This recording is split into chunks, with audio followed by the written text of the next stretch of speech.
nacional que acabaria onerando o conjunto dos proprietários de terra, tá certo? E isso não foi aceito pelas elites de outras regiões.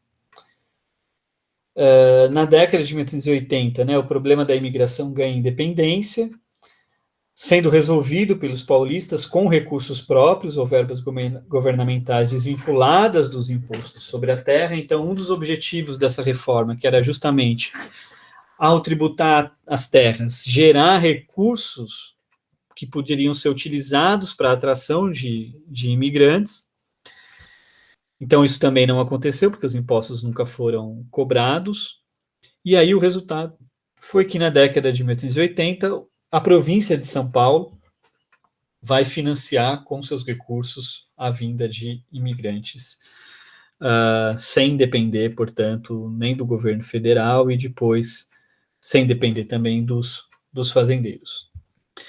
Para o José Murilo de Carvalho, a Lei de Terras, portanto, mostrou a incapacidade do governo central em aprovar ou implementar medidas contrárias aos interesses dos proprietários, na ausência de pressões extraordinárias, como sejam a ameaça externa ou a pressão do poder moderador. Então, aqui ele já pondera, ele está dizendo que não era em todas as instâncias que essa independência do poder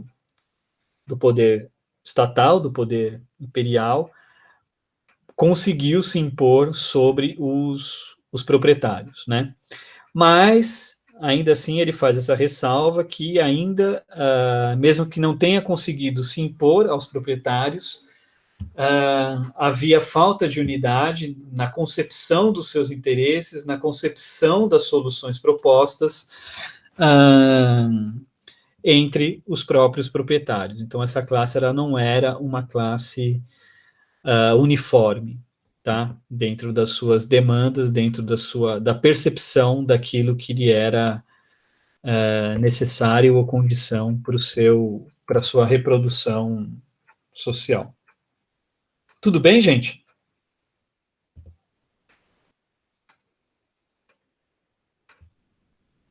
Tudo bem, professor. Eu tenho uma dúvida em Uhum. relação a como se desenrolou esse imposto das terras, então.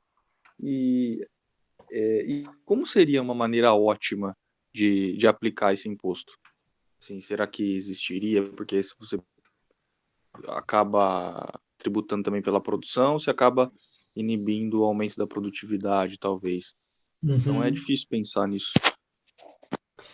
Pelo que eu entendi, e eu também não tenho muita leitura sobre isso, mas pelo que eu entendi, quando você registraria a propriedade das terras nos cartórios, você teria que pagar taxa sobre isso, né? Não era uma taxa que seria cobrada todo ano, pelo menos em um dos projetos. A grande questão é que as pessoas não tinham nenhum papel indicando que aquelas terras eram delas, tá certo?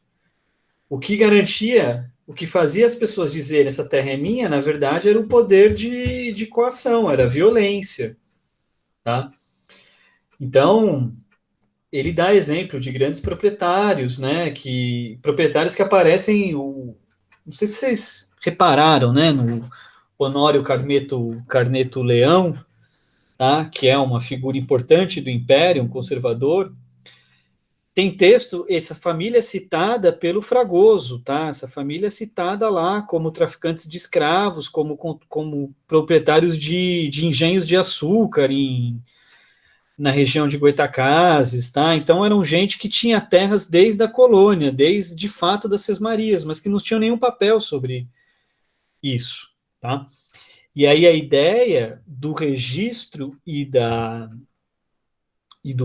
das taxas era muito simples, era garantir que só quem tivesse dinheiro teria as terras. E ainda assim, a elite não se predispôs a aceitar isso, sendo que isso seria uma condição inequívoca para você manter o monopólio das terras. Porque se o Estado quisesse exercer o seu monopólio da violência e depois exigir esses títulos ou desapropriar essas terras, esses proprietários eles estariam desguarnecidos do ponto de vista legal, né? E aí que é importante a gente pensar. A lei foi aprovada, mas foi feito de tudo para que não fosse cumprida. Então, digamos que me parece que os proprietários eles tinham esse poder justamente de inibir a própria fiscalização, né? É, pelo menos foi essa a minha percepção aí do texto. E, de fato, tributar a produção, ela é tributada quando ela é exportada só, né? Se for tributar antes disso, também isso jamais seria aceito pelos produtores, e é independente do artigo exportado, né? Não só os cafeicultores. Não sei se eu te respondi, Marco. Não, respondeu sim, professor. Ficou mais claro agora a questão. Obrigado. Esse movimento aí, assim, a lei das terras, até parece um pouco com os cercamentos, né? Talvez em outros moldes, mas com os cercamentos da Inglaterra, Uhum. acaba meio que parecido, achei.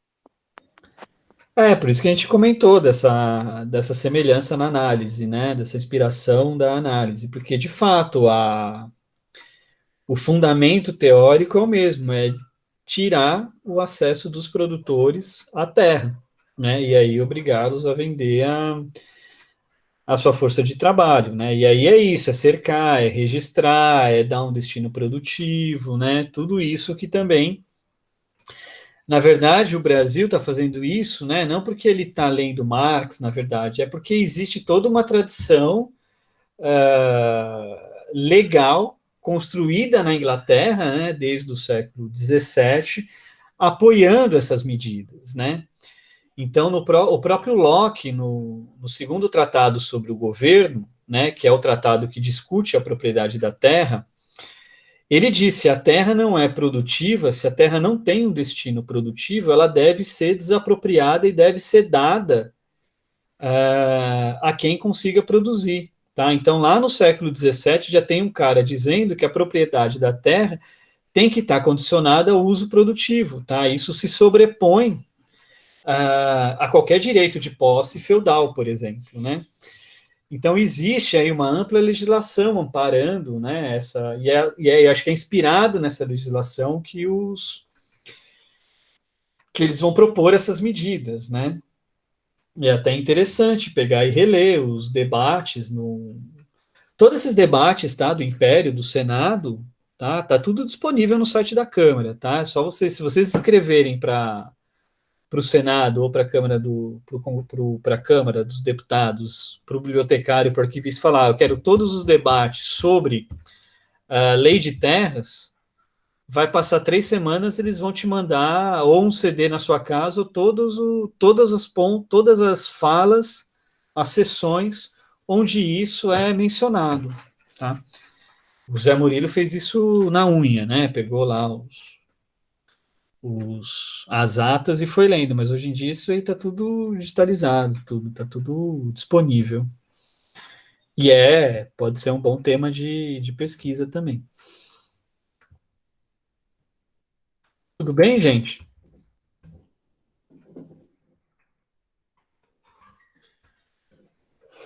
Bom, o texto da Maria Lúcia Lamonier, ele é um texto muito específico na parte empírica, né? Mas do ponto de vista das grandes questões gerais, né? Ele é um texto que a gente discutiu as linhas básicas, né? Então, o primeiro que a gente tem que delimitar é justamente essa confluência de questões que aparece na década de 1950, né?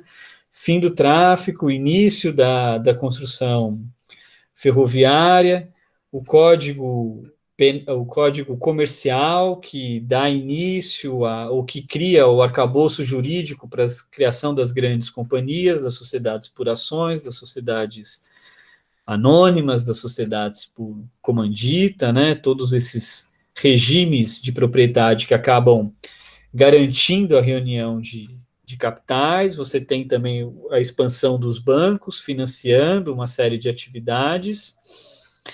E tudo isso permeado por essa questão da mão de obra, né? Ah, Já havia, portanto, no horizonte que o trabalho escravo desapareceria com o tempo, né? A cafeicultura estava absorvendo esses braços para a própria expansão do café no Oeste Paulista, motivo pelo qual as ferrovias vão ser implementadas. E se pensava, portanto, que as ferrovias dependeriam ou de imigrantes ou de trabalhadores livres e pobres, né? Mas o que ela vai mostrar é que os escravos tiveram um papel importante nessa como mão de obra para esse ramo da produção, tá? As ferrovias elas demandavam um grande volume de mão de obra especializada, mas também não especializada, né? A construção, né, a abertura dos caminhos, a colocação dos trilhos, né, era o item mais caro, mais longo de todo esse processo. As máquinas, elas vinham ou importadas ou eram montadas aqui. E aí o que ela chama atenção é justamente essas formas de emprego das ferrovias, que são as empreitadas, né? Não é a companhia ferroviária que produz, que é responsável por todo o processo de construção. Tá? Ela delega a construção a terceiros, que são esses empreiteiros. Tá? Esses empreiteiros, eles têm que ter um grande conhecimento técnico, tá? De análise de solo, de fazer o traçado da ferrovia. Tá? Isso é algo especializado, tá certo?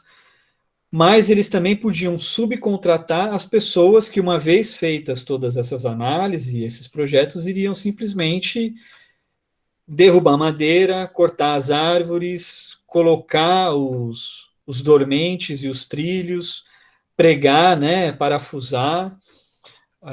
Então isso era feito, isso necessitava muita mão de obra, e aí o que ela vai mostrar é que essa mão de obra era uma mão de obra escrava, tá certo? Escravos que eram alugados ou escravos que eram vendidos, tá, para esses empreiteiros. E aí um pouco do nó que ela quer desfazer é justamente essa relação entre ferrovias e capitalismo, né? Essa ideia de que a ferrovia seria a expressão máxima do sistema capitalista, tá? Porque as ferrovias pressupõem um grande volume de recursos reunidos, tá certo? É preciso muito recurso para você construir uma ferrovia. As técnicas produtivas são as mais avançadas, né? Você não está mais aqui na indústria têxtil, você está numa indústria pesada, digamos assim, você está construindo máquinas para construir as ferrovias, tá? Então é o auge ali do encadeamento industrial, porque você está consumindo também as matérias-primas fundamentais dessa primeira revolução industrial, que é o carvão e o ferro, e mais para a década de 1860 e 70, o aço. Na Europa, essa mão de obra é mão de obra assalariada, e também do ponto de vista da administração, da organização, essas empresas pressupõem uma organização racional, capitalista, um cálculo de lucro e de custo extremamente complexo, né? E aí ela comenta diversos autores justamente que entendem que as ferrovias são o primeiro impulso à implementação do capitalismo no Brasil, e é justamente essa ideia que ela vai desconstruir no texto dela, né? Primeiro dizendo que não há incompatibilidade absoluta entre escravidão e técnicas de produção capitalista. O que isso quer dizer, né? Havia uma interpretação, tá, de que a mão de obra escrava ela afasta a incorporação de trabalho de progresso técnico, tá certo? Por quê? Como a mão de obra escrava é um custo que eu tenho inicial e é um custo elevado, a tendência das sociedades escravistas é explorar essa mão de obra ao máximo, tá? Para ela dar o retorno do investimento inicial, que é a compra do escravo. Tá? Isso vem junto com a ideia de que, se o escravo é uma mão de obra que deve ser explorada ao máximo, não há sentido eu incorporar tecnologias poupadoras de mão de obra, Porque se eu poupo a mão de obra, eu estou tendo um alto investimento tecnológico e um alto investimento na compra da mão de obra escrava. As técnicas de produção poupadoras de mão de obra, elas são típicas da sociedade capitalista, tá? Onde o empresário percebe que aumentando a intensidade tecnológica, ela vai indiretamente gastar menos com trabalho assalariado, tá? Então havia essa ideia de que a incompatibilidade entre escravidão e progresso técnico e que, portanto, se a ferrovia é o ponto mais elevado do progresso técnico capitalista, ele não poderia conviver com o trabalho escravo, tá? E aí é essa noção que ela coloca para dizer o seguinte: o principal fator, tá, que indica a incorporação ou não de progresso técnico poupador de mão de obra não é o trabalho assalariado ou a escravidão, mas é o custo da mão de obra. Tá? Se essa mão de obra assalariada ela é muito barata, ela também não vai gerar uma acumulação, um progresso técnico e técnicas poupadoras de mão de obra. Tá certo? Então não há essa incompatibilidade absoluta entre escravidão e técnicas de produção capitalista. E o grande exemplo disso é justamente o trabalho escravo nas ferrovias. Tá?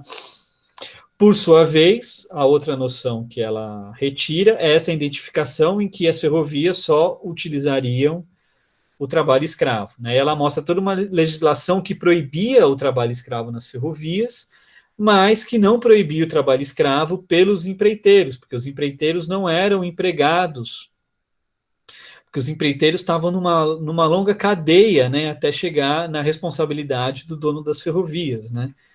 Que é um pouco o que acontece hoje em dia, né? Quando a gente vê essas denúncias de trabalho escravo na tecelagem, né? Essas empresas tipo Zara, Forever 21, né?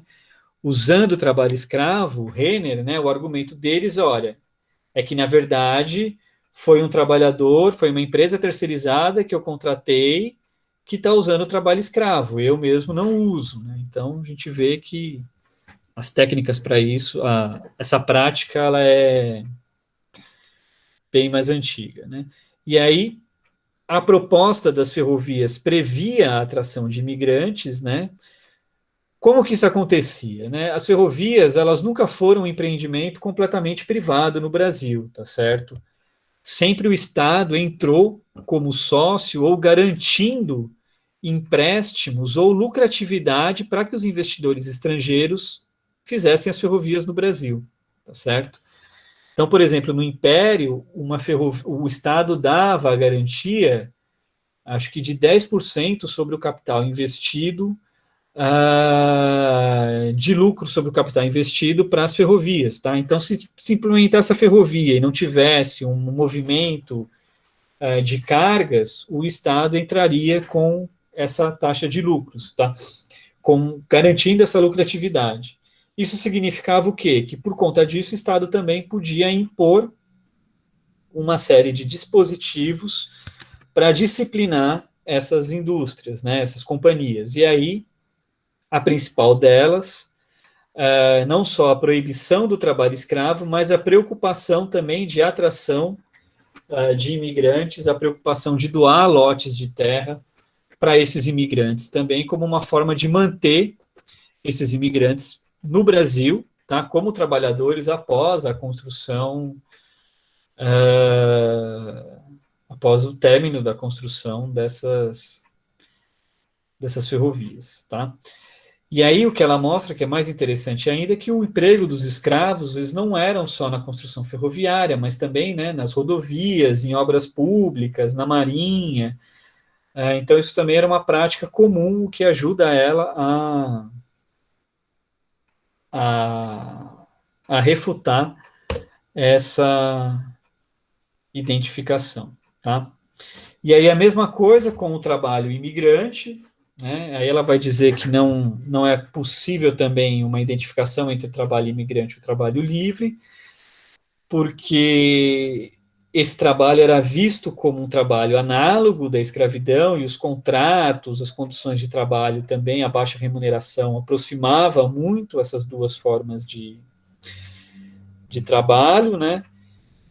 Aí é muito interessante, né, que a gente tem a ideia de trabalhadores imigrantes como italianos, espanhóis, portugueses, né, e ela vai mostrar que se utilizou muito os trabalhadores chineses, os trabalhadores das Antilhas, né.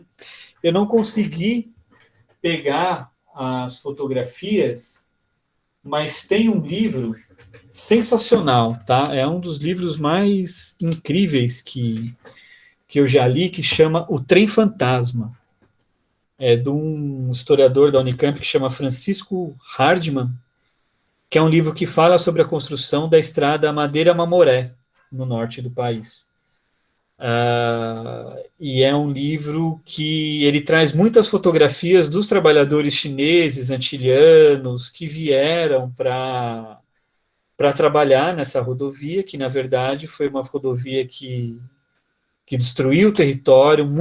A grande maioria desses imigrantes acabaram morrendo de doenças no Brasil, mas essa rodovia foi vista como a civilização chegando na selva. Tá? É um livro muito interessante, se vocês se depararem com ele em algum momento, vale muito a leitura. Tá? Então, tiveram trabalhadores imigrantes de diversas nacionalidades, e aí o que é muito importante que ela faz também é distinguir entre os imigrantes que vieram para trabalhar no corpo técnico e em profissões que exigiam um conhecimento técnico e uma qualificação, e outros imigrantes que ficaram nos setores produtivos que não exigiam qualificação nenhuma, sobretudo abrir as estradas, implementar os trilhos e etc. Tá certo? Os contratos nas ferrovias tinham esse mesmo espírito de manter baixo os níveis dos salários em geral no Brasil.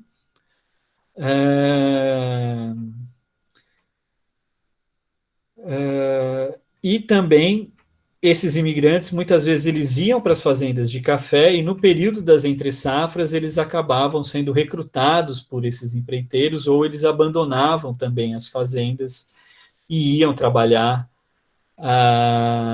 nas ferrovias. Tá? Tudo bem, gente?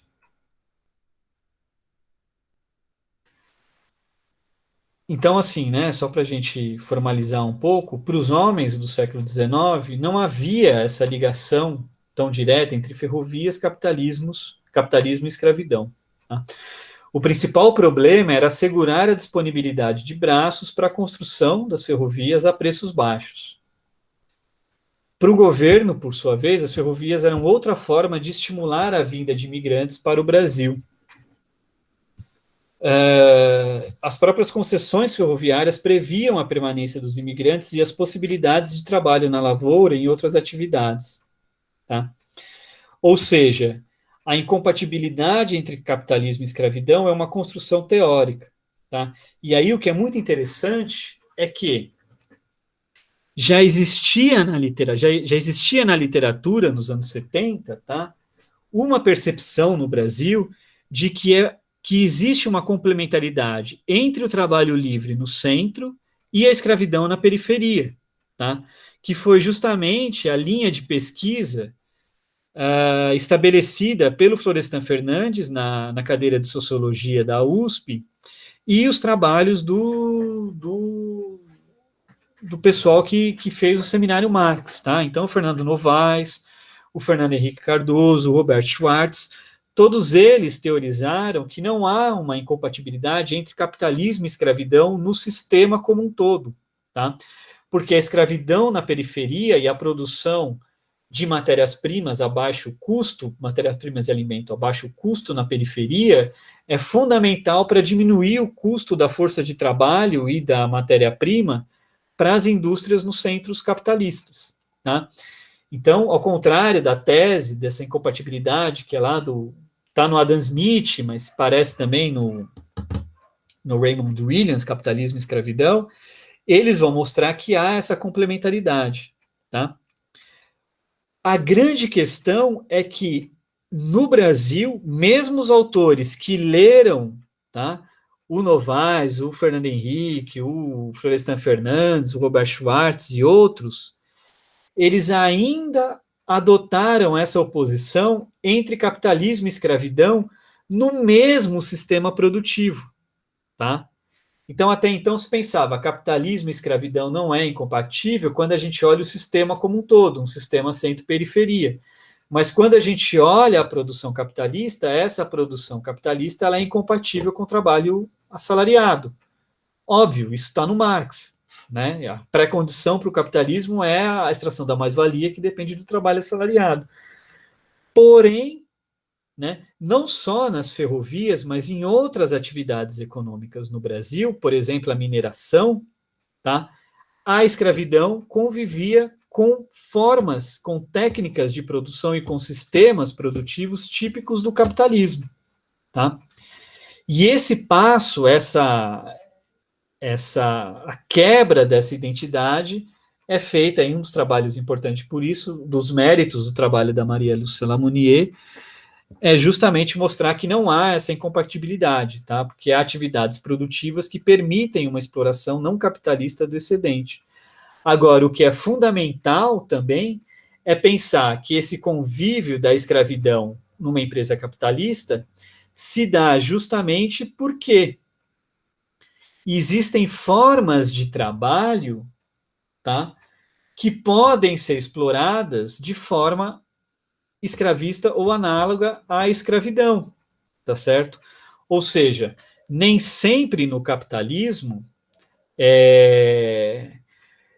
o capital ele revoluciona as formas de produção em todos os ramos produtivos. Então, por exemplo, na construção das ferrovias, tá, na abertura das ferrovias, foi possível se utilizar a mão de obra escrava, tá certo?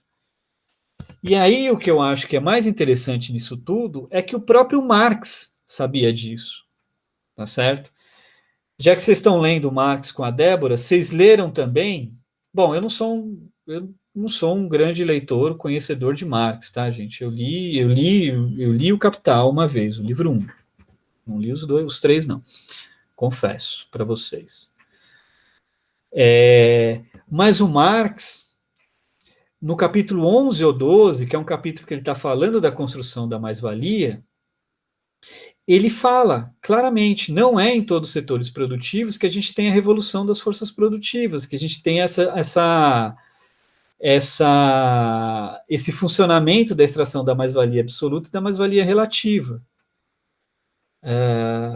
Vocês leram esse capítulo 10 ou 12, que fala sobre a mais-valia, a taxa de lucro, essas coisas? Não, professor, a gente leu do 1 ao 5, depois o 7, depois o 24. Tá. Esse é um capítulo muito interessante, que ele vai falar dos padeiros, tá? Ele vai falar que, na verdade, toda a legislação para o trabalho nas fábricas, dos operários, das mulheres que fazem renda, esses trabalhos vão sendo regulamentados, vão sendo enquadrados, tá? Numa legislação, digamos, trabalhista, que era uma legislação que compelia ao trabalho compulsório e etc. Mas ele diz há formas de trabalho que não são revolucionadas, tá? Que continuam como se fosse uma exploração pré-capitalista. E ele fala do padeiro, né? O padeiro, ele não tem hora para trabalhar, ele não tem um horário específico de descanso, e aí ele descreve que o padeiro ele tem que ir 3 horas da manhã para preparar a massa, ele fala que o padeiro dorme em cima da massa, e depois ele vai fazer o pão, então ele está fora desse regime de trabalho. O que ele está querendo dizer com isso? Ele está querendo dizer justamente isso, existem profissões ou existem buracos dentro desse processo no qual o capitalismo não modifica a totalidade das relações sociais de produção. E aí é muito interessante porque a gente comemorou os 150 anos, né, da Comuna de Paris. E uma das até assim, tem vários cartazes que mostram isso, né? Uma das legislações da Comuna de Paris foi justamente regulamentar o trabalho dos padeiros, tá? Porque era uma profissão que não tinha sido atingido por uma certa lógica de ordenação e de regulamentação do capitalismo. Então, eu acho muito interessante, porque o jeito que a Maria Lúcia Lamounier coloca, uma série de autores marxistas trabalhava com essa incompatibilidade entre capitalismo e escravidão, esses sistemas capitalistas e escravidão, numa atividade produtiva, mas o próprio Marx já tinha percebido que isso nem sempre se verificava, né? E, enfim, só um comentário, tudo bem? E aí, só antes da gente ir para o último texto, eu queria mostrar para vocês, a gente discutiu na última aula, né, essa questão de que a imigração ela também foi trazida para o Brasil pensando, né, numa ideologia de branqueamento, numa ideologia de apagar as marcas da escravidão no Brasil, né?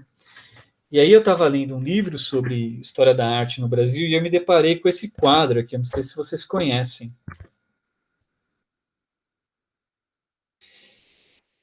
Esse quadro diz alguma coisa para vocês sobre essa questão do branqueamento? Ele foi usado em um congresso, né, em 1911, se eu não estou enganado. Foi apresentado num congresso, não sei se foi um congresso ou se foi numa exposição universal, mas ele foi apresentado no Salão de Belas Artes. Todo ano tinha um salão na escola nacional, já não era uma escola imperial, e se premiava o primeiro, e se já dava prêmio, né, para alguns quadros. E esse quadro ganhou em 1895, tá? E aí o livro que eu li sobre isso, que chama Arte Brasileira em 25 Quadros, que é um livro bem legal, ele comenta que esse quadro, na verdade, ele não é um quadro extremamente bem pintado, não tem muitas técnicas que justificassem o merecimento do primeiro lugar, mas ele pode ter ganhado o prêmio justamente por essa mensagem que ele passava. E aí vocês conseguem ver, o que vocês veem no quadro, assim, que possa ter chamado tanta atenção nisso?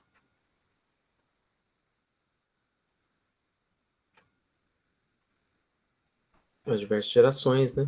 Embranquecimento da população, a mais velha, mais negra, e depois, né, vai embranquecendo a população, né? Processo. Uhum. Isso era uma ideia que imperava, né, nessa transição aí do século XIX para o século XX, né? Se não me engano, acho que o Nino Rodrigues, tem um pessoal aí que vai trabalhar com essa ideia, né? É justamente isso, né? A gente tem aqui a senhora negra, né? Provavelmente uma ex-escrava com braços para o céu, né? Nada diz que essa mulher possa ser a filha dela, né? Mas a gente pode fazer essa leitura, né? Ela está apontando para a mãe, a criança também está olhando para a mulher, então a gente tem aí um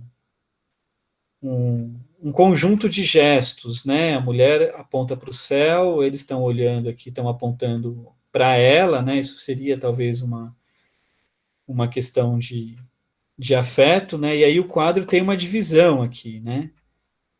Essa divisão é muito interessante, porque ela pode marcar a descendência aqui e aqui o elemento de fora da família, mas que está compondo, né? E aí é muito interessante, porque a escrava, ela está num fundo amarelo e verde, tá? Que está fazendo referência, né, às cores da bandeira, à própria natureza, né, uma palmeira. E aí aqui a gente tem um ambiente mais escuro, mas que é o ambiente doméstico, que é o ambiente da casa, esse ambiente aqui das roupas secando, tá? Então, uma ideia de trabalho que aparece aqui. E a gente tem esse cara aqui em repouso, né, que olha para essa criança, não só em repouso, né, mas com um certo olhar do tipo, tô feliz por ter feito essa criança, né? Ele é mais branco que a mulher, mas a gente vê que a criança aqui, ela é a mais branca de todas, né? Então é como se tivesse concretizado esse ideal do embranquecimento, né? E aí a gente tem aqui uma correspondência na cor da saia das duas, né? Que poderia também ser um outro elemento da ligação das duas, né? O chale azul e a blusa azul por dentro dela, né? Os cabelos presos, né? E, e é isso, né? Um corte vertical aqui, um outro aqui, todo esse triângulo culmina justamente destacando a criança, né? Que está segurando aqui uma fruta, né? Mas que tem esse gesto também, né? Que coloca em direção a ela. Então eu não conhecia esse quadro e eu fiquei muito muito impressionado com ele, né? Como que o cara conseguiu plasmar uma ideia, uma inspiração nacional, né? Através dessa composição das figuras, né? Onde a mulher está é terra, aqui já é um outro tipo de solo também, né? Ele está dentro da casa, ela está fora, uma série de elementos, assim. Eu achei esse Então, quadro. professor, é que além desse congresso aí que o senhor falou que foi escolhido, né? Depois ela é reutilizada em outros congressos aí voltados mesmo para, tipo, sei lá, Congresso Brasileiro de Raça, sabe? Uma coisa assim. Uhum. Mas esse conceito, é que agora eu não lembro o nome exatamente, mas eu lembro que em No 1911. livro que eu li cita isso. Ah, Aqui sim, o isso, é porque livro ela está foi no, reutilizada. tá no outro quarto ali, senão eu até pegava. Mas depois eu vou procurar. Se esse livro tiver na internet, eu vou mandar. Olha eu falando aqui que eu vou piratear o negócio. De repente, eu peço para a biblioteca comprar o livro para vocês e vocês dão uma olhada quando puderem. É muito legal. É muito legal e eu fiquei impressionado assim, com esse quadro. Eu coloquei um monte de coisa aqui que não devia. E aí, bom, sobre a questão, né, da Verena Stockel e do Michael Hall, essa percepção, essa análise dos diversos tipos, né, de regimes de trabalho, né, o contrato de parceria, que foi o primeiro, esse contrato de parceria na qual o proprietário arcaria com os custos da passagem, se transformaria numa dívida pro imigrante, o imigrante ficaria incumbido de uma certa quantidade de cafés para cuidar, e ele receberia depois que o café fosse vendido, né? E aí teria todos os descontos das etapas, tá? De ensacamento, de transporte, de beneficiamento, de esperar o café ser vendido, para depois esse valor ser reconvertido e ser pago em salário pro imigrante, com a condição de que 50% do que ele recebesse deveria ser utilizado na amortização da dívida, né? E enquanto isso, enquanto ele não recebesse, ele teria que fazer empréstimos pro seu empregador, né? Havia a distribuição de um lote de terra e tudo que fosse produzido nesse lote de terra também ficava metade para o proprietário e metade para o imigrante. Esse contrato, ele significou, na verdade, que os fazendeiros estavam transferindo os custos da imigração para os próprios imigrantes, tá? Era uma forma deles não arcarem com essas despesas e, ao mesmo tempo, de obrigar os trabalhadores a ficarem presos à terra. Isso gerou uma série de revoltas, né? Ela descreve um pouco isso, né? Um dos textos foi traduzido no Brasil, que é As Memórias do Colono no Brasil, do David Talatz, com prefácio do Sérgio Buarque de Holanda. Não sei nem se foi ele que traduziu o livro. Mas, enfim, ao longo do tempo, esse sistema de parceria ele acabou não sendo viável justamente por conta da resistência dos imigrantes a uma forma de exploração extremamente extremamente voraz, que praticamente inviabilizava que eles pagassem a dívida e que eles saíssem desse regime de produção. Aí teve o contrato de locação de serviços, que também foi uma forma, na verdade, de fazer, digamos, algumas concessões, algumas etapas da produção cafeeira ficariam a cargo dos escravos, mas no fundo a dívida permanecia e isso acabou também com o tempo inviabilizando. E aí o terceiro sistema foi o colonato, né? Um sistema misto no qual os trabalhadores recebiam por atividades e por etapas dessas atividades. Alguns preços eram fixos, outros eram por produtividade.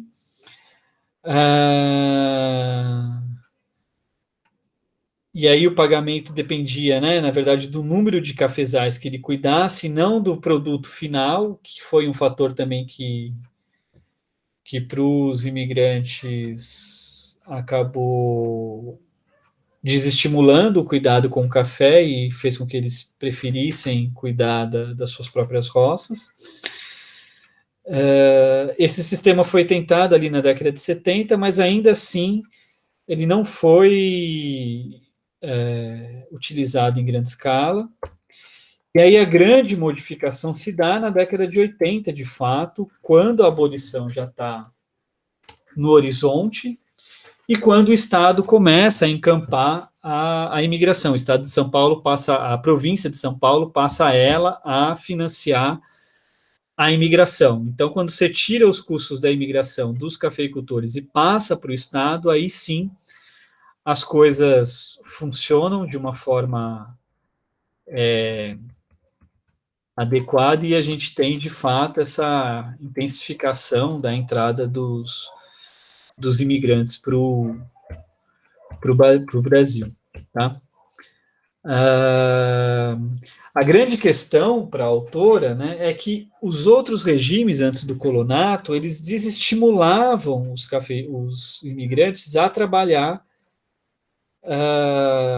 a ter uma elevada produtividade nos cafezais, tá certo? Até porque eles acabavam vendo que eles não iam pagar as suas dívidas nunca, eles preferiam cuidar da sua própria roça e descuidavam dos cafezais, tá? O sistema de colonato, depois dessa imigração subvencionada, que aí o salário se torna predominante, né? Aí a gente já tem uma melhora da produtividade, na qual o homem que cuidava de 600 a 700 pés de café na década de 1960, ele passa a cuidar de 2 a 3 mil cafezais, tá? Então aí a gente tem, de fato, a solução. Muitas tensões foram geradas, greves dos imigrantes, os assassinatos dos proprietários, a gente viu isso aí também, eu mencionei. Mas a grande questão que eles colocam é que em todos esses regimes e todas essas tentativas de formas de imigração, os fazendeiros tinham dois objetivos: garantir braços para a lavoura ao menor custo possível. Tá? Eles precisavam, na verdade, reduzir o custo da força de trabalho. Daí que os contratos fossem tão desfavoráveis à formação de um pecúlio ou à formação de um patrimônio pelos imigrantes. Tá? Eles entendiam que o endividamento era uma forma de coerção ao trabalho, que no fundo se revelou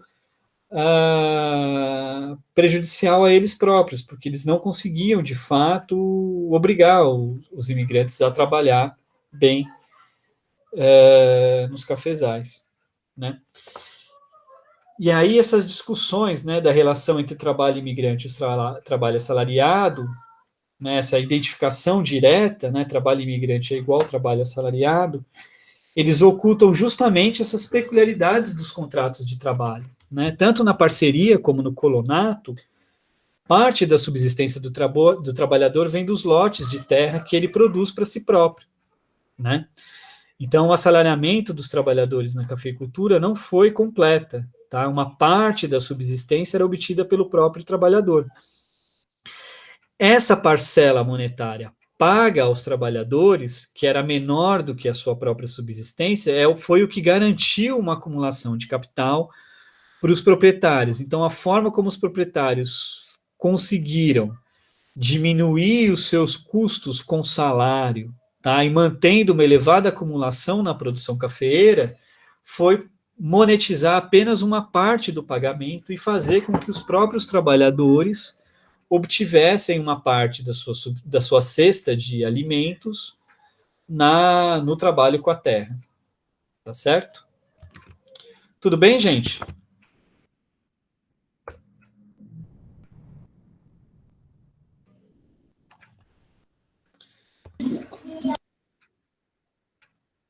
Só para a gente finalizar, vou mostrar essa nota de rodapé para vocês aqui, porque, enfim, quando eu li eu fiquei surpreso, 2 autores, inclusive estrangeiros, escreverem algo desse tipo, tá? Eles estão, no final do texto, é a nota 112, eles estão discutindo um autor que, por mais que a gente critique, tá? Ele é um autor muito importante, não só pelas suas posições teóricas, mas também por uma atuação política muito importante, que é o Jacob Gorender, tá certo? As análises deles podem ser criticadas, eu acho que ele foi um autor muito ligado a teses do Partido Comunista, ele era um quadro do Partido Comunista, mas foi um cara torturado pela ditadura, participou de movimentos, era um intelectual importante, tá certo?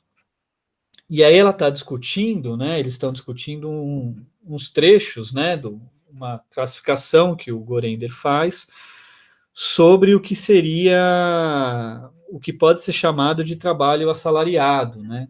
Então eles vão dizer, ó, Gorender classifica o colonato como um modo de produção plantacionista latifundiário, apoiado em formas camponesas defendentes. Na verdade, Gorender apresenta diversos critérios um tanto arbitrários e às vezes bizarros. Tá? O bizarro aqui já extrapolou um pouco o bom tom, tá, de uma discussão acadêmica, para caracterizar uma relação como capitalista, tais como contratos que não se estendem além de um mês, e para sua satisfação descobre que o colonato não os cumpre. E aí que vem o ponto aqui que eu acho que o ponto alto do artigo está na página 49, quando, depois de ter explicado que os fazendeiros designavam terrenos de pastagem para os colonos, o autor então, prestativamente, enumera os animais que ali pastavam, 2 pontos, abre aspas, um cavalo, uma vaca, um bezerro, um porco e galinhas. E aí que vem, embora a imagem de porcos e galinhas pastando não deixe de prover um certo charme à la Walt Disney, ela não aumenta a confiança do leitor nos conhecimentos agrícolas de Gorender. O que vocês acham disso?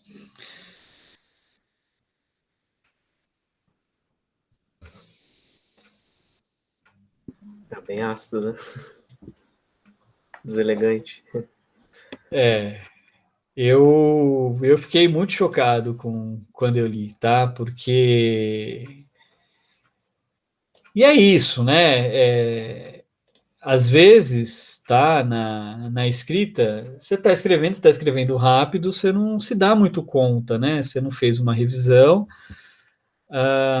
mas tudo bem, sabe? A grande questão é que isso aqui, o fato dele falar que galinha pasta,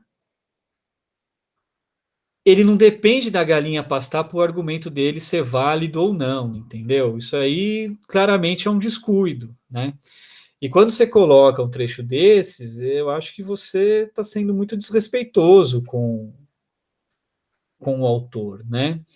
Então, sei lá, eu diria, se vocês um dia tiveram vontade de fazer isso com o texto que vocês leram, tá? E vocês podem encontrar isso, tomem cuidado, evitem, tá? E aí, por outro lado, né, é sempre importante a gente fazer a revisão do que a gente escreve, né? Porque às vezes a gente, por desatenção, ou às vezes até por costume, a gente tem a imagem de que a ideia de que tal palavra significa uma coisa e ela, na verdade, não tem o sentido exato, tá? E quando a gente faz uma leitura aguda e atenciosa, a gente percebe que tem um problema conceitual ali, porque o sujeito não usou a palavra certa, né? Então, por isso também que é muito importante a gente fazer a revisão dos textos, tá? Antes de enviar para o professor, antes de publicar, antes de enviar para publicação, antes de mandar para o congresso, né? Eu estou lendo os trabalhos aí do Congresso de História Econômica, e às vezes a gente pega esse tipo de deslize, tá? E, enfim, muitos deslizes num texto só realmente fazem a gente perder um pouco a confiança ou o entusiasmo na leitura. Mas é isso, gente. Eu acho que a ideia geral dos textos de hoje foi justamente abrir esse leque de questões e discutir também que a participação, né, uma interpretação de Estado, o Estado acaba sendo muito importante como uma argumentação para você interpretar uma série de outros fenômenos, tá certo? Que estão sendo analisados. Dúvidas, perguntas, comentários?